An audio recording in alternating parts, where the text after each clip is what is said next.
పాప కూడా లేమ్మా, నువ్వు వెళ్ళేసి నిలబండి. చేత గురించి మరి నయోమి సిస్టర్ యొక్క కుమార్తె గురించి చిన్న ప్రార్థన మొదటగా మన సంఘంలోకి వచ్చారు కాబట్టి మరి ప్రభు యొక్క కృపను బట్టి ఆ బిడ్డ కూడా దేవుళ్ళు ఇంకా ఇంకా ఎదగాలని కోరుకుంటూ చిన్న ప్రార్థన చేసుకుందాం. పరిశుద్ధుడైన దేవ మా ప్రభు, నీ పరిశుద్ధమైన నామానికి వందనములైనా మరి ఇదిగానైనా మా ప్రార్థన ఆలకిస్తున్నావు, నూతన ఆత్మలు సంఘానికి నడిపిస్తున్నావు. ముఖ్యంగా నా తండ్రి ఇదిగానైనా మరి వృత్తి చేసిన బట్టి వందనములు, అయా బిడ్డను జ్ఞాపకం చేసి ఇచ్చిన గర్భఫలం ప్రభా, అయా కుమార్తెను బట్టి వందనలు, శాంతిని బట్టి వందనలైనా మరి మొదటిగా మా మధ్యలోకి వచ్చారు. బిడ్డని జ్ఞాపకం చేసుకుని దీవించి ఆస్వాదించమని, ఈ బంధము నిరంతరం కొనసాగించమని ప్రభా, కుమార్తెను కూడా జ్ఞాపకం చేసుకోమని ఇది చేతులుగా అప్పచెప్పుకుంటూ అదేవిధంగా ప్రభా చాలా దినాల తర్వాత వచ్చిన వెంకట్రావు లవ్ కుమార్ని బట్టి వందనాలైనా మరి వాళ్ళకి ఇచ్చిన గర్భఫలాన్ని బట్టి వందనములు స్తోత్రములు చెల్లించుకుంటూ ప్రభా బిడ్డలు దీవించి ఆశీర్వదించమని మా ప్రేరణ యేసుక్రీస్తు నామములో ఈ ప్రార్థన అడిగి పెట్టుకుంటున్నాం తండ్రి, ఆమేన్. Thank you. మా కూర్చోండి. ప్రియ దేవుని బిడ్డలారా, మరి దేవుని యొక్క సన్నిధిలో ఉన్న మనము ఎంతో ధన్యులమి. దేవుని స్తోత్రం, హల్లెలూయా. మనం ధన్యులమి. మరి గడిచిన పునరుద్ధానం దినం నుంచి ఈ పునరుద్ధాన దినం వరకు దేవుడు మనని సజీవు లెక్కలో ఉంచాడు. దేవుని స్తోత్రం, హల్లెలూయా. సజీవు లెక్కలో ఉంచాడు కదా. నింటి దినాన చూడని వారు ఈరోజు చూడలేక గతించిపోయారు. నింటి దినాన ఉన్నవారు ఈరోజు చూడలేకపోయారు. ఇందాక పాస్టర్ గారు చెప్పినట్టుగా మరి మన జీవితం ఎప్పుడు ఏమవుతుందో తెలియదు, కానీ మన జీవితంలో దేవుడు చేసిన కార్యములు దేవుని యొక్క కృపలో మనని జ్ఞాపకం చేసుకొని సజీవు లెక్కలో మనం ఉంచాడు. దేవుని యొక్క సన్నిధిలో ఉండి దేవుని యొక్క నామాన్ని స్తుతించడానికి, దేవుని యొక్క నామాన్ని మహిమపరచడానికి దేవుడు ఇందుకొరకే మనని బ్రతికించి ఉన్నాడు. దేవుని స్తోత్రం, హల్లెలూయా. దేవుని సన్నిధిలో ఆరాధించడానికి దేవుడు మనని జ్ఞాపకం చేసుకునేవాడు. ప్రియ దేవుని బిడ్డలారా, ఆ విధంగా మన దేవుడు గొప్పవాడు. మన దేవుడు సర్వోన్నత గల దేవుడు. మన దేవుడు ఉన్నతమైన వాడు కనుక మనని ఉన్నతమైన స్థితిలో దేవుడు ఉంచేవాడు. దేవుని స్తోత్రం, హల్లెలూయా, హల్లెలూయా. ఇప్పుడు మనము దేవుని యొక్క వాక్యంలోకి వెళ్దాము. చిన్న ప్రార్థన చేసుకుందాం. ప్రార్థన చేశారు వాక్య నిమిత్తమైన? ఎవరు చేయలేదు కదా. చిన్న ప్రార్థన. కళ్ళు మూసుకోండి. ప్రేమ నమ్మకం గల మా దేవా యేసయ్య, మరి ఇప్పటి వరకు జరిగిన కార్యక్రమం బట్టి వందనంలో ఆరాధన క్రమం ఘనంగా నీ యొక్క దాసు నిలబెట్టుకొని ఘనంగా జరిగించుకున్నాం. అందుని బట్టి వందనములు నాయన. నీ కృపలో నీ దయలో ప్రభా, నీ వాక్యము నీ దాసుని ప్రభా విద్యుత్తునగా నీ శక్తి నీ బలము దయచేయమని ప్రభా. నేను కొంచెం బలహీనుడిగా ఉన్నా, ఆయన ఆత్మ శక్తి కలిగి ఉందనైనా, ఆత్మ బలము కలిగి ఉందనైనా, పరిశుద్ధాత్మ నింపుదల నాకు ఇచ్చావు నా తండ్రి. ఆ ఆత్మశక్తిని బట్టి నీ యొక్క మాటని ఇదిగోనైనా బోధించడానికి ప్రభా, నీ మాటని వివరించడానికి నీ యొక్క కృప నాకు అనుగ్రహించి సహాయం దయచేస్తూ ఇదిగోనైనా ఇక్కడ ఆ మాటలు వింటున్న వారికి వెనకల చెవులు గ్రహించే హృదయం ప్రతి ఒక్కరికి దయచేయమని మా ప్రేరణ యేసుక్రీస్తు నామములో ఈ ప్రార్థన అడిగి పెట్టుకుంటున్నాం తండ్రి, ఆమేన్. దేవునికి స్తోత్రం, హల్లెలూయా. అందరూ బాగున్నారా? అందరూ బాగున్నారా? ఎందుకంటే 2 వారాలు అయింది ఇక్కడ నిలబడక. 2 వారాలు అయింది.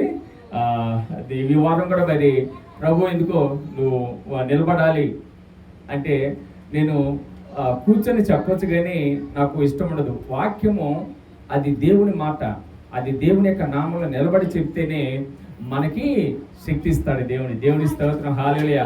కనుక నేను నిలబడగలను, ఒక కాలుతో అయినా కానీ సపోర్ట్ పెట్టుకొని ఉండగలను.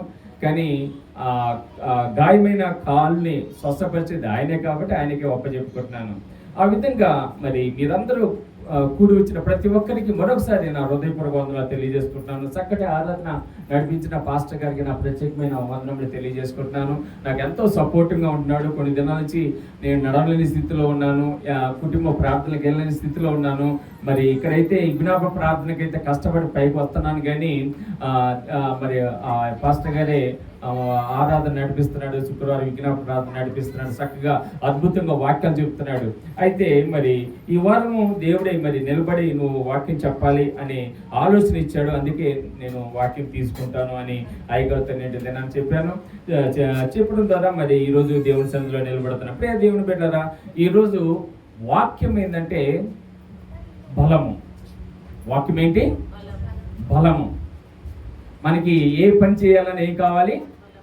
బలం ఉండాలి కదమ్మా. బలం ఉండటానికి మనం ఎన్నో తింటా ఉంటాం ఈ లోక సామాన్యంగా. నమ్మక బిర్యానీలు తింటూ ఉంటాము కదా. ఎందుకంటే అదే కదా, చాలామంది నన్ను అంటారు, నిన్ను చూస్తే ప్లేటే భయపడిపోయిందంట. నేను పని చేసే రోజుల్లో, వ్యవసాయం పనులు చేసే రోజుల్లో చాలా మంది అంటారు, నిన్ను చూస్తే ప్లేట్ భయపడిపోయిందిరా అని. అట్ట తింటారు అనమాట. అంటే ఎందుకు? పని చేయాలి. మనం పని చేయాలంటే ఆహారం తీసుకోవాలి. ఆహారం తీసుకుంటే మనకేముంటుంది? బలం ఉంటుంది. అది ఈ లోక సంబంధమైన బలము. ఈ లోక సంబంధమైన బలము కొరకు మనం ఈ లోక సంబంధమైన ఆహారం పుచ్చుకుంటున్నాము. ఈ లోక సంబంధమైన బలము కొరకు మనకు కావాల్సిన శరీర సంబంధమైన ఆహారం తీసుకుంటున్నాము. ఆత్మీయ సంబంధమైన బలము గురించి ఈరోజు దేవుడు మాట్లాడుతున్నా. హల్లెలూయా. శరీర సంబంధమైన బలము నువ్వు తీసుకుంటూనే ఉంటావు కదా. నువ్వు ఆత్మీయ సంబంధమైన బలము పుచ్చుకుంటూనే ఉంటావు. ఎవరు కాదన్నా వద్దన్నా తీసుకుంటా అంటావు. ఎందుకంటే నీ కుటుంబ పోషణార్థం నువ్వు పని చేసుకోవాలి కాబట్టి, నీ కుటుంబ పోషణార్థం నువ్వు కష్టపడాలి కాబట్టి, అది దినసరిగా నువ్వు అనుసరిస్తూ ఉంటావు. కానీ ఆత్మీయ సంబంధమైన బలము గురించి ఆలోచించారా? ఆత్మీయ సంబంధమైన బలము ఏ విధంగా మనం పొందుకోవాలి? ఆత్మీయ సంబంధమైన బలము మనం పొందుకుంటే మనం ఏ విధంగా దేవుళ్ళు ఎదుగుతూ ఉంటాము. ఈరోజు అనేకులు బలహీనులుగా, ఆత్మీయ సంబంధమైన బలహీనతగా ఉంటున్నారు, మనం చూస్తున్నాము. ఆత్మీయ సంబంధమైన బలహీనత ఉంటే మనం ప్రార్థనలో ఎదగలేము, వాక్యంలో ఎదగలేము, విశ్వాసములో ఎదగలేము. బలమున్న వాళ్ళే మనం ఈ లోక సంబంధమైన శరీరం బలము పని చేసుకోవడానికి ఏ విధంగా అయితే ఉపయోగపడుతుందో, ఆత్మీయ సంబంధమైన బలము, ఆ బలము ఉన్నప్పుడు నీ జీవితంలో గొప్ప కార్యములు దేవుడు అనుసరిస్తాడు. దేవుని స్తోత్రం. గొప్ప కార్యములు జరిగిస్తాడు. దేవుని స్తోత్రం. హల్లెలూయా. నేను విశ్వాసములో ఎప్పుడైతే యేసుక్రీస్తు యొక్క నామాన్ని అంగీకరించానో, నా శక్తి చేత కాదు, నా బలము చేత కాదు, కానీ నా ప్రభు అయిన దేవుని యొక్క బలము చేత నేను సిద్ధపడుతున్నాను. దేవుని స్తోత్రం. హల్లెలూయా. దేవుని యొక్క బలము చేత. చాలా మంది నేను ప్రార్థనకు రాలేను, కూర్చోలేను, ప్రార్థన చేయలేను అంటా ఉంటారు. మన సమాధానం వింటా ఉంటాం. అయితే ఎందుకు అలా చెబుతున్నారంటే వాళ్ళకి ఏం లేదు? బలము లేదు, ఆత్మీయ బలము లేదు. ఇక్కడ పౌలు చక్కగా చదివిస్తున్నాడు. ప్రియ దేవుని బిడ్డలారా, ఈరోజు మనము మరొక ఆలోచన చేసినట్లయితే, ఈరోజు యేసుక్రీస్తు చనిపోయి పునరుద్ధానుడయ్యి ఎన్ని వారాలు ఏంది తెలుసా? 5వ వారం. 6వ వారం ఆయన ఆరోహణ అవుతాడు. 6వ వారం అంటే యాక్చువల్గా 40 రోజులు. పునరుద్ధానమైన తర్వాత యేసుక్రీస్తు ఎన్ని రోజులమ్మా ఈ లోకంలో ఉంది? చెప్పండి అమ్మా. 40 దినాలు ఈ లోకంలో ఉన్నాడు. ఈ లోకంలో 40 దినాలు అనేకులకి కనిపించాడు, అనేకులకి దర్శనమిచ్చాడు. ఎందుకో తెలుసా? దాని అర్థము నేను ఈస్టర్ పండుగ రోజు కూడా మీతో పంచుకున్నాను. ఎందుకు ఆయన అనేకులకు కనిపించాల్సి వచ్చిందంటే, అనేకులు దేవుని ఎరగని వారు, లేదంటే యేసుక్రీస్తు మీద ఈర్ష్యతో ఆయన దేవుడు కాదు అని సాటించటానికి, ఆయన దేవుడు కాదని ప్రకటించటానికి అబద్ధమైన మాటలు ప్రకటించారు. ఆయన చనిపోయిన తర్వాత సమాధిలోంచి ఆ శిశువులు దొంగిలించి ఇదిగో ఆయన్ని ఎక్కడికో పంపించారు. ఆ దేశానికి పంపించారు, ఇదిగో కాశ్మీర్కి పంపించారు, ఇరాన్కి పంపించారు, అక్కడ పంపించారు, ఇక్కడ. ఒక్క వ్యక్తి ఆయన మరణము జయించి తిరిగి లేచిన తర్వాత ఇదిగో అనేకులు కనిపించడానికి కారణం ఏంటంటే, నేను ఎక్కడికి పారిపోలేదు, నేను మీ మధ్యలో ఉన్నాను. దేవుని స్తోత్రం. హల్లెలూయా. నేను మీ మధ్యలో ఉన్నాను అని ఆయన 40 దినాలు మన మధ్యలోనే ఆ మహిమ శరీరంతో మన మధ్యలోనే తన శిష్యులతో కనపడ్డాడు. అనేకులతో కనపడి అదిగో ఆయన ఆ మహిమ శరీరం చూపించుకుంటూ 40 దినాలు ఇది నిత్య జీవము ఆ దేవుని యొక్క నామములో నేను పొందుకున్నాను అని ప్రకటించటానికి యేసయ్య 40 దినాలు ఈ లోకంలో మరణించి తిరిగి లేచిన తర్వాత ఉన్నాడు. దేవుని స్తోత్రం. హల్లెలూయా. అది ఎలా సాధ్యమైంది? దేవుడు యేసుక్రీస్తుని తండ్రి అయిన దేవుడు ఏ విధంగా మృతుల నుంచి లేపాడు?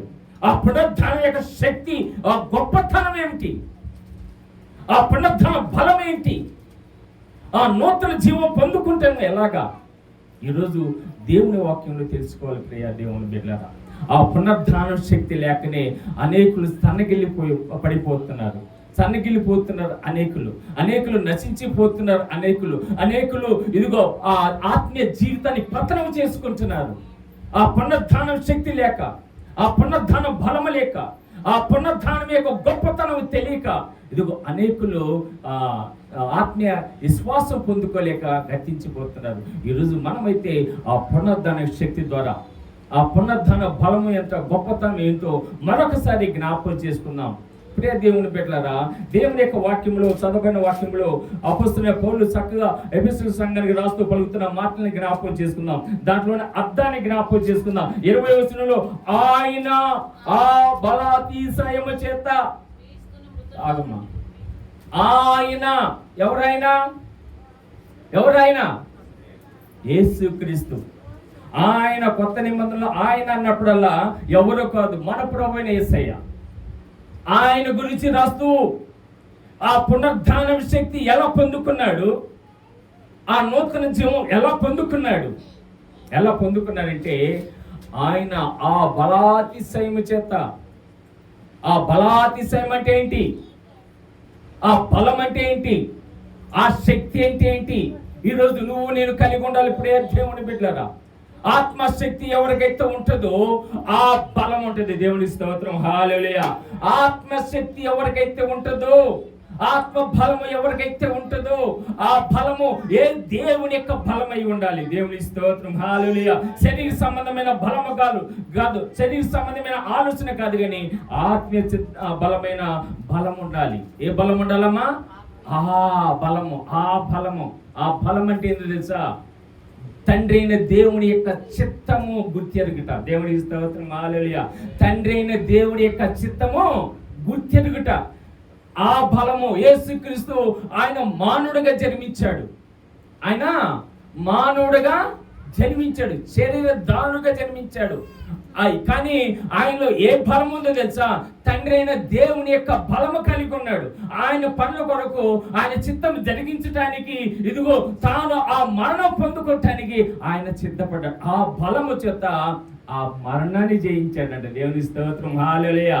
ఆ బలాతిశయం చేత ఆయన ఏం చేశాడు? మరణాన్ని జయించాడు. ఈరోజు మనం ఏం జయించగలుగుతున్నాం?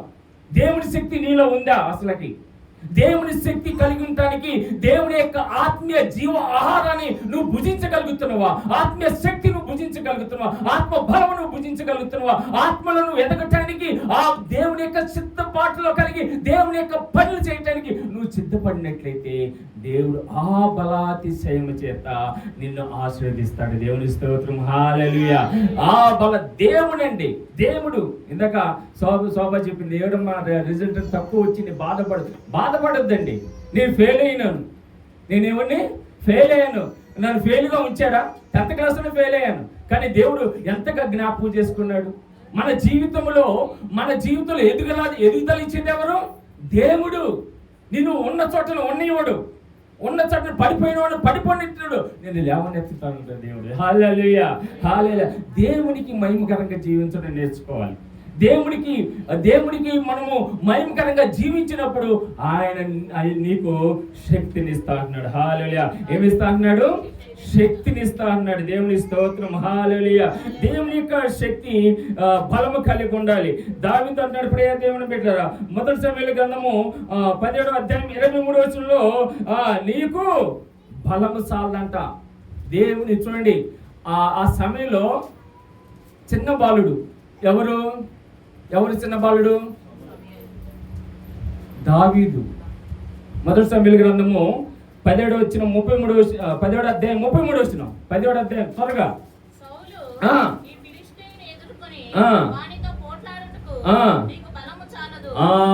ఎవరితో అంటున్నాడన్నమాట? దావీదుతో అంటున్నాడు. దేవుని స్తోత్రం, హల్లెలూయా. నీకు బలము చాలదు. కానీ దావీదు ఏమన్నాడు తెలుసా? సౌలుతో ఏమన్నాడు తెలుసా? అయ్యా, నాలో ఉన్నవాడు గొప్పవాడు, సర్వశక్తిమంతుడు. ఆదికాండం 10వ వచనము ఆయన అంటున్నాడు, నేను సర్వశక్తి గల దేవుడును, నా చంద్రులు నడుస్తూ నిందారహితుడవి. చదవడమ్మా త్వరగా. 17 ఆదికాండం 17:1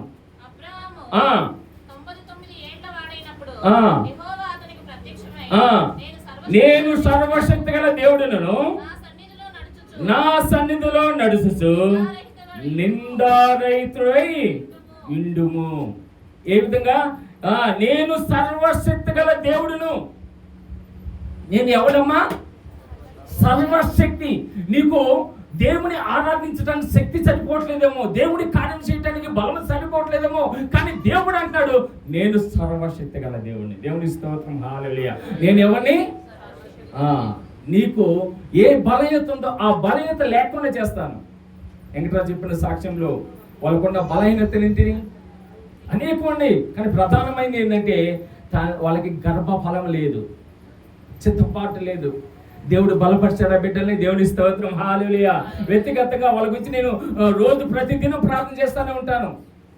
దూరమైన సంఘ బిడ్డల గురించి ప్రార్థన చేస్తూనే ఉంటాను. ఉదయ కాలంలో ఉదయం ప్రతిరోజు ఇదిగో దూరమైన సంఘ బిడ్డలందరినీ జ్ఞాపకం చేసుకుంటూ ఉంటాను. విజ్ఞాపన ప్రార్థనలు జ్ఞాపకం చేసుకుంటూ ఉంటాం. ప్రియ దేవుని బిడ్డలారా, దేవుడు సర్వశక్తి గల దేవుడు కనుక ఆ దేవుడు నేనేం చేస్తున్నాడు? శక్తిగా నిలబెట్టబోతున్నాడు. దేవుని స్తోత్రం, హల్లెలూయా. భయపడొద్దు, దిగులు పడొద్దు. నీకు ఏ తగ్గు ఉందో, ఏ కొద్ద ఉందో, కానీ ఆ శక్తినిచ్చేది మాత్రం ఎవరు? దేవుడు. బలం ఇచ్చేది ఎవరు? దేవుడు. మనం నిలబెట్టేది ఎవరు? దేవుడు. మనకు సహాయం చేసేది ఎవరు? దేవుడు. ఆ బలాతిశయమును బట్టి దేవునికి మహిమకరంగా జీవించాలి. దేవుని స్తోత్రం, హల్లెలూయా. అందుకే సౌలు అన్నాడు, బాలుడివే అంటే, అయ్యా నేను గొర్రెలు మేపుతున్నప్పుడు, పొలంలో గొర్రెలు మేపుతున్నప్పుడు ఒక సింహం వచ్చింది. ఆ సింహాన్ని రెండుగా చీల్చి పడేశాను. ఒక ఎలుగుబంటి వచ్చింది, దాన్ని ముక్కలకి విడిచి పడేశాను. నాకు నా సర్వశక్తి గల దేవుడు నాకు తోడుగా ఉన్నాడు. హల్లెలూయా. నాకు సర్వశక్తి గల దేవుడు నాకు తోడుగా ఉన్నాడు. నేను భయపడను. నా ముందు ఎవడైనప్పటికీ అంటాడు, అయ్యా నీ ముందు ఉండేది 11 అడుగుల గొలియాతు నీ ముందు ఉండబోతున్నాడు. వాడు ఎవడైనప్పుడు నాకు సంబంధం లేదు. నాలో ఉన్న దేవుడు గొప్పవాడు. దేవుడికి స్తోత్రం, హల్లెలూయా. నాలో ఉన్నవాడు గొప్పవాడు. అందుకే ఆ సర్వశక్తిని బట్టి, ఆ బలాతిశయను బట్టి మనము దేవుని కార్యములు చేయడానికి సిద్ధపడాలి. కానీ మనము పడిపోకూడదు. యేసుక్రీస్తు ఉపవాసం ఉన్నాక, యేసుక్రీస్తు 40 రోజులు ఉపవాసం ఉన్నాక, ఇదిగో యేసుక్రీస్తుని బలహీనపరచాలని ఆ సాతాను ఎమ్మడించి, ఇదిగో ఈ రాళ్ళు రొట్టెలుగా చేసుకోలేవా, ఇదిగో కొండ మీద తీసుకెళ్ళి ఇదంతా నీకే ఇస్తాను, ఈ రాజ్యం అంతా నీకే ఇస్తాను. నేత్రాశ, శరీరాశ, జీవుటము చూపించాడు. ప్రియ దేవుని బిడ్డలారా, లొంగిపోయాడా? పడిపోయాడా? బలహీన పడిపోయాడా? కానీ ఆ దేవుడి కొరకు ఆ బలాతిశయము చేతనే ఈ రోజు ప్రభు యేసుక్రీస్తు సజీవుడిగా ఉన్నాడు. దేవునికి స్తోత్రం, హల్లెలూయా. సజీవుడిగా ఉన్నా అంటే దాని అర్థం ఏంటి? 2వ వచనం చదువుకుందాం. ఇక్కడ ఆ కంటిన్యూ వచనం చదువుకుందాం. చదవండి. అదే మళ్ళీ ఎఫెసీయులకు రాసిన పత్రిక వద్దాం. 20 ఆయన బలాతిశయం చేత క్రీస్తును మృతుల నుండి లేపి, దేవునికి స్తోత్రం, హల్లెలూయా. ఆయన బలాతిశయం చేత అంటే ప్రభు యేసుక్రీస్తు దేవుని మార్గంలో జీవించాడు. శక్తి కలిగి, బలము కలిగి, ఆత్మ చిత్తపాటు కలిగి జీవించాడు కనుక ఆ చిత్తపాటును బట్టి, ఆ బలాతిశయం బట్టి యేసుక్రీస్తుని ఏం చేశాడమ్మా? మృతుల నుండి లేపి ఆ దేవుని కొరకు జీవించాడు. ఇక్కడ అర్థం చేసుకోండి, ఆయన బలాతిశయం అంటే తెలుసా? దేవుడి కార్యముల కొరకు జీవించాడు. లోకము సారముగా పడిపోలేదు. ఆ శరీర ఆశను బట్టి పడిపోలేదు. ఆ నేత్రాశను బట్టి పడిపోలేదు. జీవటమ్మను బట్టి పడిపోలేదు. కానీ ఆయన క్రీస్తు దేవుని బలం పొందుకొని క్రీస్తు జీవించాడు. అమ్మా, క్రీస్తు జీవించాడు. త్వరగా, నేను టైం అవుతుంది, స్పీడ్కి వెళ్తున్నాను, కొంచెం వాక్యం నేను. ఆ బలాతిశయము నీలో ఉన్నట్లయితే, ఆ శక్తి నీలో ఉన్నట్లయితే, అంటే బలం అంటే ఏంటి? 10 మందిని కొట్టమని కాదు ఇక్కడ, 10 మందిని పోట్లాడమని కాదు ఇక్కడ, 10 మంది గొడవ పెట్టుకోవాలని కాదు ఇక్కడ. బలాతి దేవుడి కొరకు జీవించే జీవితం.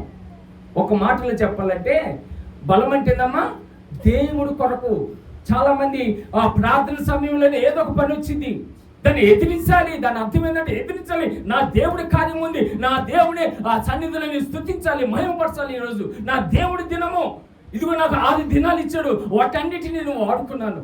నా పోషణార్థము 6 దినాలు నేను ఉపయోగించుకున్నాను. ఈ దినము ప్రభు దినము. నిలబడాలి. నిలబడకపోతే శక్తిహీనురాలువి. ఓ ప్రియ సహోదరులారా, ఒక్కసారి జ్ఞాపకం చేసుకోండి. ఎన్నిసార్లు మనము బలహీనంగా పడిపోతున్నాము, ఎన్నిసార్లు దేవుని యొక్క చిత్తంలో ఉండకుండా మనము దిగజారిపోతున్నాము, బలహీనులుగా మిగిలిపోతాము. కానీ క్రీస్తు ఆ బలం స్థాయిని బట్టి ఏం చేశాడంటే దేవుడు క్రీస్తును మృతుల్లో నుండి లేపి, క్రీస్తుని ఏం చేశాడమ్మా? మృతుల్లో నుండి లేపి. ఏంటి మృతుల్లో నుండి లేపి అంటే ఏంటి? మృతుల్లో నుండి అయ్యా నీ కొడుకుతో ఇంటికి పోయినాక ఆడుకో, చూడరా ఓకే. క్రీస్తు మృతుల్లో నుండి లేపి అంటే క్రీస్తు మరణం నుండి లేపి. దాని యొక్క ఆలోచన ఒక్కసారి ప్రియా సంగమా గుర్తెరగండి. ఒక్కసారి గుర్తెరిగితే దేవుడు ఏమంటాడంటే, ఇదిగో నిన్ను నన్ను కూడా ఆ మృతులోకములో ఆ అగ్ని ఆరదు, పురుగు సావదు, అగాధ స్థలములో నేను ఉంచను, నేను నూతన జీవంతో లేపుతాను. హల్లెలూయా, హల్లెలూయా, హల్లెలూయా. నిన్ను ఆ వేదనకరమైన స్థలములో ఉంచను, ఆ అగ్ని స్థలములో ఉంచను, నిన్ను ఆ మృతు లోకములో నేను ఉంచను. క్రీస్తు దేవుని బలాతిశయను బట్టి, తన శక్తిని బట్టి దేవుని మహింపరిచాడు కాబట్టి ఇదిగో ఆ మృతి నుండి యేసుక్రీస్తు లేపాడు. అదే దేవుడు ఈరోజు నువ్వు నేను దేవుడి కొరకు జీవిస్తే, దేవుడి కొరకు పరిస్థితాపడి దేవుని యొక్క మహిమార్థము మన జీవితాలు ఉంచుకుంటే, దేవుని యొక్క కృపలో మనం ఎదుగుతూ ఉంటే, ఇదిగో ఆ వేదనకరమైన స్థలంలో నిన్ను కూడా ఉంచాడు. హల్లెలూయా, హల్లెలూయా. నిన్ను నూతన జీవంతో ఉంచుతాడు. హల్లెలూయా. ఆ మృతి లోకంలో నిన్ను కూడా ఏ విధంగా అయితే ఆ మృతుల నుండి లేపాడో నిన్ను కూడా లేపుతా అంటున్నాడు. దేవుని స్తోత్రం. హల్లెలూయా. ప్రియ దేవుని బిడ్డలారా, చాలా వచనాలు రాసుకున్నా కానీ సమయం లేదు, తొందరగా వెళ్ళాలని ఆశపడుతున్నాను. అయితే నువ్వు నేను కూడా ఇదిగో ఆ తండ్రి కుడిపార్శ్వమున, ఇంకో ఈ వాక్యంలోనే చూస్తే, ఈ వాక్యంలోనే కింద లైన్ చదవనమ్మా. క్రీస్తును మృతులను లేపి సమస్తమును. అబ్బా, ఇది ఎంత గొప్పదంటే ఆ కింద లైన్లో పొందుపరిచారు పౌలు గారు ఎంత చక్కగా. అంటే అసలుకి ఆ ఒక్కొక్క మాట చెప్తే మన సమయం సరిపోదు, ఒక్కొక్క మాట అంత సత్యమైన మాటలు. ఇక్కడ చూడండి, ఆ మృతుల నుండి లేపి, అది ఎంత గొప్ప భాగ్యం అంటే సమస్తమైన ఆధిపత్యము కంటేను. ఈ మృతుల నుండి లేపటం అంటే నూతన జీవం ఇవ్వటం ఎంత గొప్పదంటే ఈ లోక సంబంధమైన ఆధిపత్యం కంటే గొప్పదంట. దేవుని స్తోత్రం. హల్లెలూయా. నువ్వు ఈ లోకంలో ఇంకా నేను ఎక్కువగా ఉండాలనుకుంటున్నావు. ఎంత దాకా ఉండగలము? ఎంత దాకా మనం జీవించగలము? ఎంత దాకా? మనం అంటే ఒక 80 సంవత్సరాలు 90 సంవత్సరాలు, మహా అంటే 100 సంవత్సరాలు జీవిస్తామేమో. కానీ తరతరములో నిరంతరము జీవించే యోగము ప్రభు ఇస్తున్నాడు. హల్లెలూయా. నిరంతరము దేవుని సన్నిధిలో జీవించే కృప మనకిస్తున్నాడు. దీనంతటి కంటే ఆధిపత్యం కంటే గొప్పదంట. సమస్తమైన ఆధిపత్యం కంటే గొప్పది అధికారము కంటేను. దేనికంటే అంట? అధికారం కంటేను. ఒక వ్యక్తి మహా అంటే ఏమవుతాడు? ప్రధానమంత్రి అవుతాడు. ఏమ్మా, బాగా మనం ఒకవేళ ఆశీర్వదించబడితే ప్రధానమంత్రి అవుతాం, అంతే, అంతకని ఎక్కకుండా. కానీ దానికంటే ఎంతో విలువైంది ఈ నూతన జీవం పొందుకోవటము. దానికంటే ఇది చూడండి, అధికారం. చాలా మంది ఆశపడతారు, నేను ఎక్కడ ఉండాలి? ఒక కలెక్టర్ అవ్వాలి, లేకపోతే ఒక మంత్రి అవ్వాలి, ఒక ముఖ్యమంత్రి, ఒక ప్రధానమంత్రి. దానికంటే కూడా గొప్పది నూతన జీవము. దేవుని స్తోత్రం. కానీ ఆ నూతన జీవం గురించి ఎవరు ఆలోచన చేయట్లేదు, ఆశపడట్లేదు. ఈ లోక సంబంధమైన అధికారం గురించి ఆశపడుతున్నారు. ఈ లోక సంబంధమైన ఇదిగో అతిశయం బట్టి ఆలోచిస్తున్నారు, ఆధిపత్యం కంటే ఆలోచన చేస్తున్నారు. కానీ దేవుని యొక్క నూతన జీవం ఎంత గొప్పది. యేసుక్రీస్తు పునరుద్ధానుడయ్యాడు, మరణం నుంచి జయించాడు. తన శక్తిని బట్టి, దేవుని యొక్క శక్తిని పొందుకొని దేవుని కొరకు జీవించి ఆయన ఆ మరణ లోకాన్ని జయించాడు. ఈరోజు నువ్వు నేను ఆ మరణ లోకాన్ని జయించడానికి సిద్ధపడదామా? సిద్ధపడదామా? దేవుని స్తోత్రం, హల్లెలూయా. సిద్ధపడదామా? అక్కడ జగన్ సిద్ధపడతాడు చెయ్యి అంటున్నారు, ఇక్కడ ఎవరు అంటలేదు. ఏంది దానికంటే గొప్పది ఇది. సిద్ధపడదామా? హల్లెలూయా. ఓకే, చాలా మంది తర్వాత శక్తి కంటేను ఇందాక చెప్పాను ప్రియ దేవుని బిడ్డలారా, ఈ లోకమైన శక్తి కాదు, ఇది ఆత్మీయ శక్తి. నీకు ఏది కలిగినా ఆత్మ చిత్తపాటులు ఉంటే ఆ శక్తి కంటేను, ప్రభుత్వం కంటేను, ప్రభుత్వం కంటే కూడా ఆ నూతన జీవం ఎంతో గొప్పది. ఈ యుగమునందు మాత్రమే కాక రావు యుగమునందును పేరు పొందిన ప్రతి నామము కంటేను ఎంతో హెచ్చుగా పరలోకమునందు ఆయన తన కుడిపార్శ్వములో కూర్చుని పెట్టి ఉన్నాడు. దేవుని స్తోత్రం, హల్లెలూయా, హల్లెలూయా. చూడండి ఎంత గొప్ప భాగ్యం అండి. యేసుక్రీస్తు ఎక్కడ కూర్చున్నాడు ఇప్పుడు? తండ్రి కుడిపార్శ్వమున. ఈ రోజు అదే పొజిషన్ నీకు నాకు ఇస్తా అన్నాడు దేవుడు. హల్లెలూయా. అదే పొజిషన్ దేవుడు యేసుక్రీస్తు సాదృశ్యం చూపించి, ఇదిగో నువ్వు దేవుడి కుడిపార్శ్వమున కూర్చోవాలని ఉండాలని ఇష్టపడుతున్నావా? లేదంటే ఆ నరక పాశములో, ఆ నరకములో, నిత్య వేదన స్థలములో నువ్వు ఉండాలని ఇష్టపడుతున్నావా? ఒకవేళ అలా ఉండాలంటే నీకు శక్తి అవసరం లేదు, ఆత్మీయ సిద్ధపట్ట అవసరం లేదు, దేవుని కొరకు నువ్వు ఆరాధించాల్సిన పని లేదు.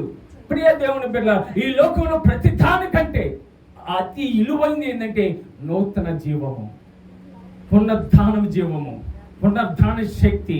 ఆ పునరుద్ధాన శక్తి ఇదిగో తండ్రి కుడిపార్శ్వములో కూర్చుంటారు. దేవుని స్తోత్రం, హల్లెలూయా. ఎక్కడ కూర్చుంటారమ్మా? ఎక్కడ కూర్చుంటారు? ఎవరి బలాత్సేవను బట్టి? మన బలాత్సేవను బట్టి, మన విశ్వాసను బట్టి, మన బలాన్ని బట్టి. అందుకే ప్రియ దేవుని బిడ్డలారా, ఈ యేసుక్రీస్తు లేచిన తర్వాత యోహాను సువార్తలో మనం చూస్తాము 21వ అధ్యాయంలో 14వ వచనం.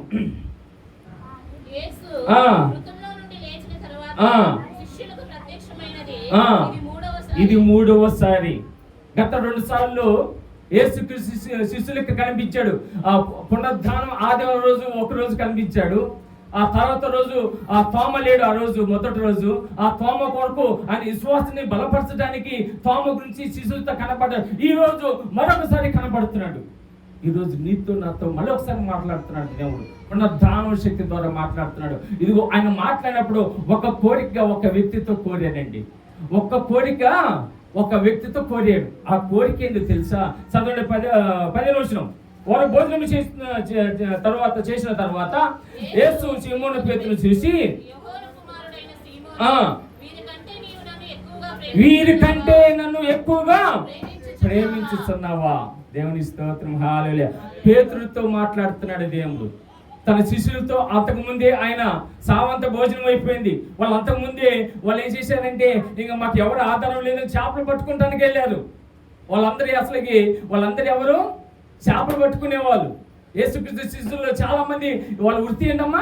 చేపలు పట్టుకునేవారు. వాళ్ళ వృత్తి వాళ్ళు మళ్ళీ కొనసాగించుకుంటానికి వెళ్ళారు. కానీ దేవుడు మళ్ళీ 3వసారి కనపడి పేతురుతో అంటున్నాడు, పేతురు నన్ను ప్రేమిస్తున్నావా?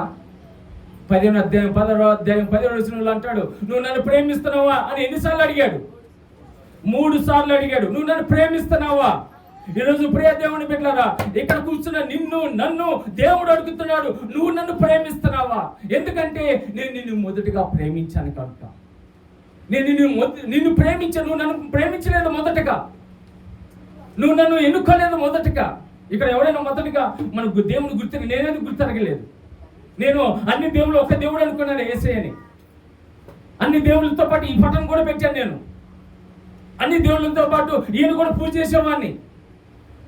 కానీ ఆయన నన్ను ఏర్పాటు చేసుకున్నాడు. ఎప్పుడు ఏర్పాటు చేసుకున్నాడు? తల్లి గర్భంలో ఉన్నప్పుడే, మనం పుట్టక ముందే ఆయన ఏర్పాటు చేసుకున్నాడమ్మా. వీళ్ళు నా బిడ్డలు, ఈ నా కుమారులు, నా కుమార్తెలు అని దేవుడు ఏర్పాటు చేసుకున్నాడు. మనను ప్రేమించాడు కనుక ఆయన మన కొరకు ఈ లోకంలో దరిద్రుడుగా వచ్చాడు, మన ధనవంతుడిగా చేయటానికి. ఆయన ప్రేమించాడు కనుక ఆయన శరీరం మాత్రమే జీవించి ఇదిగో దేవుని యొక్క సిద్ధపాటులో ఇదిగో మనిషి యొక్క పాప అపరాధంతో దేవుని సంబంధం తెగిపోయినప్పుడు ఆ సంబంధం ఏర్పాటు చేయడానికి ఇదిగో దేవుడు నిన్ను ఏర్పాటు చేసుకొని ఆ బంధం ఏర్పడటానికి ఇదిగో సాతాన బంధకుల్లో ఉన్న మన కొరకు మన రక్తాన్ని మన ఆయన పరిశుద్ధ రక్తం మన కొరకు చిందించి ఆయన మనకి పాప విమోచన కలిగించాడు. తన విలువైన ప్రాణం పెట్టి, దేవుని స్తోత్రం, హల్లెలూయా. ఆ ప్రాణం పెట్టి పునరుద్ధానం అయినాక ఈరోజు మరొకసారి దేవుడు మాట్లాడుతున్నాడు నీతో నాతో. ఓ ప్రియా దేవుని బిడ్డలారా, నన్ను ప్రేమిస్తున్నావా?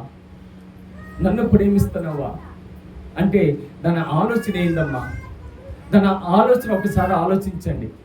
దేవుని ప్రేమిస్తున్నావా? మనం దేవుని ప్రేమిస్తున్న ఎవరిమైనా వాళ్ళ గుండెల మీద చేసుకొని చెప్పండి, దేవుని ప్రేమిస్తే దేవుడు అంటున్నాడు ఇదిగో నన్ను నీ తల్లి కంటేను, నీ తండ్రి కంటేను, నీ భార్య కంటేను, నీ పిల్లల కంటేను ముఖ్యంగా అధికంగా నన్ను ప్రేమించు అని. దాని మాట అనుకుంటాడు దేవుడు ఎంత దుర్మార్గులండి. భార్య బిడ్డలు ప్రేమించొద్దన్నాడండి అన్న చాలా మంది అంటారు. భార్య బిడ్డలు ప్రేమించొద్దని కాదు, మొదటగా దేవుని ప్రేమించు. దేవుడు నీకు ఒక రూపాన్ని ఇచ్చాడే, నువ్వు బ్రతకటానికి జీవ ఆత్మని నీలో ఉంచాడే, ఇదిగో నువ్వు చేయటానికి ఆయన రక్తము చిందించాడే.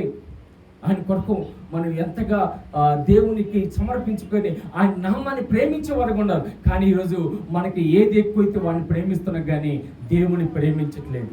దేవుని పక్కన పెట్టేస్తున్నాం కాసేపు. అదే దేవుడు పేతుని పక్కన పెట్టేశాడు. ఒకసారి యేసుక్రీస్తుని పట్టుకొని పోతుంటే రాత్రి కాలం సమయంలో 3 సార్లు అబద్ధం ఆడతాడు. ఆ 3 సార్లు అబద్ధం ఆడినందుకు ఆయన పేతుని అడుగుతున్నాడు కాదు కానీ ఆయన గుర్తు చేస్తున్నాడు, అయ్యా నేను నిన్ను ప్రేమించాను, ఇప్పుడు నన్ను ప్రేమిస్తున్నావా అంటే 18 వచనంలో చదవండి. యోహాను సువార్త 20వ అధ్యాయము 18వ వచనం, యేసు నా గొర్రెలను మేపుము అంటాడు. నువ్వు నన్ను ప్రేమిస్తే ఏమంటాడు? నా గొర్రెలను మేపుము. దేవుని స్తోత్రం, హల్లెలూయా. త్వరగా ఆ రోజు పేతురుకు ఒక పని అప్పి చెప్పారండి. ఏం చెప్పాడమ్మా? గొర్రెలను మేపుము. గొర్రెలను మేపుము అంటే సువార్త పని. నశించేవారు అనేకులు ఉన్నారు, వెతికి రక్షించమని ఆ భాగ్యాన్ని ఆ శిష్యులకు ఇచ్చిన. ఈ రోజు నీకు నాకు ఒక భాగ్యం ఇస్తుంది. నువ్వు దేవుని ప్రేమిస్తే, నిజంగా ప్రేమిస్తే ఏం చేయాలి? త్వరగా 2 మాటలు. అబ్రాహాం ప్రేమించాడండి. దేవుడు ఎంతగా ప్రేమించాడంటే తన కుమారుని కంటే కూడా ఎక్కువగా ప్రేమించాడు అబ్రాహాం. అదేవిధంగా యోసేపు దేవుని ప్రేమించాడు. ఎంతగా ప్రేమించాడంటే ఆయన ఈ లోక సంబంధమైన పాపంలో పడకుండా నా దేవుడు నాతో పాటు ఉన్నాడని ఆ దేవుని జ్ఞాపకం చేసుకుంటూ ప్రేమించాడు. ఈ రోజు అలాంటి ప్రేమ అంటే ఇదిగో ప్రియ దేవుని బిడ్డ 2-3 వచనంలో దేవుని ప్రేమిస్తే ఏం చేయాలో మనం జ్ఞాపకం చేసుకుని, నిర్గమకాండం 20వ అధ్యాయం 6వ వచనంలో నన్ను ప్రేమించి నా ఆజ్ఞలు గైకొన్న వారిని 1000 తరముల వరకు కరుణించే వాడిని ఉన్నాను. దేవుని స్తోత్రం. ఏం చేస్తానంటమ్మా? దేవుని ప్రేమిస్తే చూడండి, ఈ ప్రేమ కూడా దేవుని ప్రేమిస్తే నిన్ను కరుణిస్తానే ఉంటాడంట, నిన్ను కాపాడుతానే ఉంటాడంట, నీకు ఏ బాధ కలగదు. దేవుని స్తోత్రం, హల్లెలూయా. ఏ కష్టం ఉండదు. యోహాను సువార్త 14వ అధ్యాయం 10వ వచనం. 14 యోహాను సువార్త త్వరగా కొంచెం ఫాస్ట్ తీయండి. 14వ అధ్యాయము 10వ వచనం చదవండి. మీరు నన్ను ప్రేమించిన యెడల ఆజ్ఞలను, అక్కడ అదే మాట చెప్తున్నాడు, ఇక్కడ నెరవేర్పుడు యేసయ్య మాట్లాడుతున్నాడు. నన్ను ప్రేమించిన యెడల నా ఆజ్ఞలను గైకొందురు. అదేవిధంగా దావీదు అన్నాడు, యెహోవా నా బలమా, నేను నిన్ను ప్రేమించుతున్నాను. ఇందా చెప్పాను కదా, ఆయన దావీదు బలం అంట. దావీదుకి ఏమైందంట? బలము. ఆ దేవుని యొక్క నామం శక్తి, దేవుని యొక్క నామము ఎంతో బలమైంది కనుక ఆయన నామం బలమైంది. ఆ నామాన్ని ప్రేమిస్తున్నాడు. దేవుని స్తోత్రం, హల్లెలూయా. అని 26 దావీదు కీర్తన 26:8 వచనంలో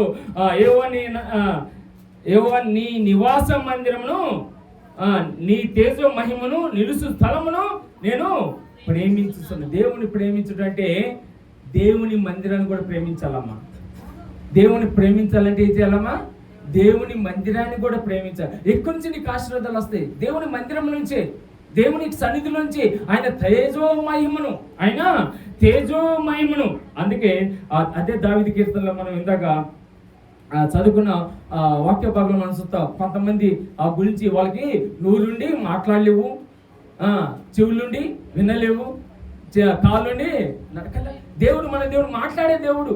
మన దేవుడు మన ప్రార్థన ఆలకించే దేవుడు. ఆ సజీవుడనే దేవుడి యొక్క నామంలో మనము ఇదిగో ఆయన్ని సన్నిధిని ప్రేమించేవారుగా ఉండాలి. మొదటగా ఆయన ప్రేమించాలి. ఆయన ప్రేమించిన వారిగా ఉంటే ఆయన సన్నిధిని కూడా ప్రేమించాలి. అందుకే దావీదు 122 కీర్తనలో 6వ అధ్యాయంలో ఒక మాట చదువుతాడు, యెరూషలేముని ప్రేమించేవారు ఏమవుతారంట? ఏమవుతారు మాకేం తెలుసండి, చదవండమ్మా. నిన్ను ప్రేమించేవారు ఎవరిని? యెరూషలేము. యెరూషలేము అంటే దేవుని యొక్క మందిరము. దేవుని మందిరాన్ని ప్రేమించాలి నువ్వు. దేవుని మందిరాన్ని ప్రేమిస్తే దేవుడి సంఘం ఎంతగా ఎదుగుతుందో తెలుసా? దేవుని యొక్క సంఘము అభివృద్ధి పొందుకుంటుంది. దేవుడి సంఘము అనేకులకు ఆశ్రదకరంగా ఉంటుంది. ఆ దేవుని ప్రేమిస్తే సమర్పించుకునే వారు ఉంటారు. ఈరోజు ఆ సమర్పించుకునే వారు సంఘంలో ఉన్నారా? ఒకసారి ఆలోచన చేయండి. మనం మాటలు వింటున్నాం కానీ ఇక్కడ దులుపుకొని వెళ్తున్న పట్లు ఆయనకు వదిలినాక ఇదిలిచి పడేస్తారు. అందులో మీ వాక్యం పోతుంది. ఇంట్లో ఇన్ని వదిలిపెట్టిపోతున్నారు ఇక్కడే. కానీ వాక్యం ప్రకారంగా జీవిస్తే మీ యొక్క కుటుంబాలు ఇంకా అభివృద్ధి పొందుకుంటాయి. దేవుని స్తోత్రం. హల్లెలూయా, హల్లెలూయా. అదేవిధంగా అన్నిటికంటే ప్రధానమైన ఆజ్ఞ దేవుడు అంటున్నాడు, అన్నింటికంటే ప్రధాన ఆజ్ఞ అంటే నువ్వు నా పూర్ణ హృదయముతోను, మార్కు సువార్త 12:30 నీ పూర్ణ ఆత్మతోను, నీ పూర్ణ వీకంతోను, నీ పూర్ణ బలముతోను దేవుడైన ప్రభువుని ప్రేమింపవలనని ప్రధానమైన ఆజ్ఞ. ముఖ్యమైన ఆజ్ఞ ఏందమ్మా? దేవుని ప్రేమించాలి. ఎలా ప్రేమించాలి? పూర్ణ బలంతో. అంటే చిత్తపాటు ప్రార్థన నుంచి ఉండే ఆరాధనలో పాలు పొందుకోవటం. చిత్తపాటు ప్రార్థన నుంచి ఎంతమంది ఉంటున్నారు? చిత్తపాటు ప్రార్థన నుంచి ఎంతమంది ఇదిగో సిద్ధపాటు ప్రార్థనకి వచ్చి ఇదిగో సిద్ధపడి నా హృదయాన్ని కడుగుమనైనా, గత వారం అంతా నేను లోకంలో పాపం చేశాను, నా కళ్ళు చూడలేని చూశాను ఆయన, నా కాళ్ళు ప్రభు చెడు మార్గంలో నడిచేవేమో, నా తలంపులు చెడు ఆలోచన చేసేమో, అయ్యా నన్ను క్షమించు అని ఎంతమంది సిద్ధపాటు ప్రార్థనకు వచ్చి ఉంటారు. వాళ్ళు ఎవరంటే పూర్ణ హృదయముతో, పూర్ణ ఆత్మతో. అంటే ఇంక దేవుని ఎల్తీ లేకుండా ప్రేమించేవారు. వాళ్ళని ఎల్తీ లేకుండా ప్రేమించే వాళ్ళని ఎలా చేస్తాం? వాళ్ళ అంచుల దాకా నింపుతాడట దేవుడు. దేవుని స్తోత్రం. హల్లెలూయా. అంచుల దాకా దేవుడు ప్రేమించు, అంచుల దాకా నేను నింపుతాను. బా, ఎంత గొప్ప ఆశీర్వాదం అండి. ఆ విధంగా పూర్ణ హృదయంతో. ఇంకొక ఆలోచన, రెండవ ఆలోచన మార్కు సువార్త 12:30 నిన్ను వల్ల నీ పురువాన్ని. ఎంతమంది అందరూ అయిపోయినాక praise lord sister, praise lord brother చెప్పుకుంటున్నారా? తుర్రు ఆమె అంటే తుర్రే. నాకు కూడా ప్రైజ్ లార్డ్ చెప్పరు. పాస్టర్ గారికి కనపడకుండా పోతారు. కలుసుకోవాలి. వారానికి ఒకసారి కలుసుకుంటున్నాం మనం. వారానికి ఒక్కసారి ప్రైజ్ లార్డ్, దేవుని పేరట వందనాలు. ఈరోజు మనము కలుసుకొని కృపనిచ్చాడు దేవుడు. దేవుని స్తోత్రం. హల్లెలూయా. నీ ప్రేమ నిష్కపటమైతే దేవి ఉండవాలి. ప్రేమ ఎలా ఉండాలంట? రోమీయుల రాసిన పత్రిక 12:9 నీ ప్రేమ నిష్కపటమైన ప్రేమై ఉండాలి. అంటే ఆ ప్రేమలో చాలా మంది లోపల ఒక రకంగా మాట్లాడతారు, పైన అలా ఉండకూడదు. మన ప్రేమ ఎప్పుడు ఒకే లోపల ఏదుందో అదే మనం చెప్ప. నా కోపం ఉంటే కోపం ఉందని చెప్తాను. ఎందుకంటే నేను అలా చాలా మందిని దూరం అయ్యా. ఉన్నట్టు చెప్తాను. నాకు భయం ఉండదు. ఉన్నట్టు చెప్తాను. ఎవరైనా న్యాయం కావాలని వస్తే వాళ్ళు ఎంత కావాలని నేను న్యాయం చేయడానికి ప్రయత్నం చేస్తూ ఉంటాను. అది నా ఆలోచన. పాపాన్ని లోపల ఏమంటారు, కపటాన్ని లోపల ఉంచుకొని నేను ఉన్నట్టుగా చెప్తాను. దేవుని స్తోత్రం. హల్లెలూయా. చాలా మంది లేదేంటి, ఉన్నారా? కనబడలేదు. ఓకే, అయిపోయిందమ్మా. అందుకే పౌలు అంటాడు, ప్రేమ లేని వాడైతే ఎలా ఉంటాడంట? మృగు కంచు వలే. కంచు శబ్దం రాదండి. ప్రేమ అంటే అసలు అది సంతోషం. ప్రేమ అంటే ఎంత భాగ్యం తెలుసా? ఎవరైనా మన కుటుంబం మీద ప్రేమ ఉందనుకోండి, వాళ్ళకి ఏదైనా కలిగిందనుకోండి, వాళ్ళ ఇంటికి తొందరగా వెళ్ళాలనుకుంటాం. ఎందుకంటే వాళ్ళని ప్రేమిస్తున్నాను కనుక. దేవుని స్తోత్రం. హల్లెలూయా. ప్రేమ దేవుని బిడ్డలారా, ఆ విధంగా దేవుని ప్రేమించాలి. ఒక్కసారి ఆలోచన చేద్దాం. ఈరోజు పేతుని అడిగాడు, నన్ను ప్రేమిస్తున్నావా? అదే మాట ఈరోజు నేను అడుగుతాను. పేతుని అడిగి అది నువ్వు పరిశీలన చెయ్యి. ఈరోజు మనకి ఒకవేళ అంత ధన్యత దేవుడు ఇవ్వలేదు ఇంకా మనకి, కానీ ఇప్పుడున్న ధన్యత దేవుని ప్రేమిస్తే దేవుని మందిరములు ఎదుగు. దేవుని ప్రేమిస్తే ఇదిగో సిద్ధపాటులో నువ్వు ఎదుగు. దేవుని ప్రేమిస్తే సహోదరుని ప్రేమించు. దేవుని ప్రేమిస్తే సంఘాన్ని ప్రేమించమంటున్నాడు. ఇది సింపుల్. ఎక్కడ సువార్త పేతురుకి ఇచ్చిన ఆ గొర్రెలను కాయమని చెప్పట్లేదు. కానీ ఈరోజు దేవుడు నీకు నాకు ఒకవేళ సింపుల్గా ఫస్ట్ ఈ మెట్టెక్కు, తర్వాత నువ్వు గొర్రెల కాయదు. కానీ ఈరోజు ఎవరికి కావాలో ఆ బాధ్యత దేవుడు ఇస్తున్నాడు. దేవుడు ప్రేమించేవారు అంటే సంఘానికి ప్రేమించేవారుగా ఉండాలి. దేవుని స్తోత్రం, హల్లెలూయా. ప్రియ దేవుని బిడ్డలారా, ఒకసారి ఆలోచన చేసుకోండి, నేను ముగిస్తాను. ఈరోజు ఆ మృతుల్లోకము చాలా భయంకరమైంది. ఆ పాప లోకంలో మనం పడిపోకూడదు. ఆ గర్భస్థితిలో, ఆ వేదనలో అక్కడ అగ్ని ఆరదు, పురుగు సావదు. భయంకరమైన అగ్నిలో పడిపోకూడదండి. మనం ఆ నరకగ్ని నుంచి తప్పించబడాలి. మనం ఈ లోకంలో అన్నిటి సంపాదించుకోండి ప్రయాసపడుతున్నాం. కానీ రేపు ప్రాణం పోతే ఏమైంది మన గతి? రేపు మన ప్రాణం పోతే ఏమైనా ఉపయోగపడతాయా? కోట్లు సంపాదించే వాళ్ళు కరోనా సీజన్లో మనం చూసాం. ఎవరికి ఆ డబ్బు ఉపయోగపడలేదు, వాళ్ళ ధనం ఉపయోగపడలేదు, బంధువులు ఉపయోగపడలేదు. దేవుడు కృప ఇస్తేనే మనం బ్రతుకుతున్నాం. ప్రియ దేవుని బిడ్డలారా, ఈ లోకాన్ని సంపాదించుకొని ఇదిగో మనము దేవుని కోల్పోతే మన జీవితం వ్యర్థం. కనుక దయచేసి ఈ పునరుద్ధానం శక్తి నీలో ఉన్నట్లయితే, ఆ పునరుద్ధానం బలం నీలో ఉన్నట్లయితే క్రీస్తుని ప్రేమించండి, సంఘాన్ని క్రీస్తు అంటే సంఘాన్ని ప్రేమించండి, ఆత్మీయంగా ఎదగండి. ఎంత ఆరాధనలు స్పిరిచువల్గా నేను చప్పట్లు కొట్టడం అంటే చాలా మంది ముడుచుకుంటున్నారు. ఆయన చెప్పేది ఏది, నేను కొట్టేదేంటి? ఆరాధన 2 రకాలుగా జరుగుతాయండి. స్తుతించేటప్పుడు ఆరాధన చేతులు పైకి లేవాలి, పాటలు పాడేటప్పుడు చప్పట్లు కొట్టాలి. పాటలు పాడేటప్పుడు చేయాలి, చప్పట్లు కొట్టాలి మనం. కానీ పాటలు పాడేటప్పుడు అదే చేతులు ఎత్తుతున్నాము, ఆరాధించేటప్పుడు అదే చేతులు ఆరాధించేటప్పుడు చేతులు ఎత్తాలి, పాటలు పాడేటప్పుడు దేవునిలో విశ్వాసంగా మనం ఎదగాలి. అప్పుడే దేవుడు నన్ను ఆ మరణ లోకానికి అప్పచెప్పాడు, నూతన జీవానికి మన దేవుడు అప్పచెప్తాడు. అలాంటి నూతన జీవము మనందరం పొందుకోవాలి. ఈ లోకం మరణము ప్రతి ఒక్కరికి తప్పదు, కానీ ఆ 2వ మరణం భయంకరమైంది. ఆ మరణము మనందరికీ దూరమవును కాక, నూతన జీవం మనందరికీ దేవుడు దయచేయను కాక. అలాంటి కృప మనందరికీ దేవుడు దయచేసి తన కృపను మనందరికీ జ్ఞాపకం చేసుకొని దీవించి ఆశీర్వదించను కాక. ఆమేన్.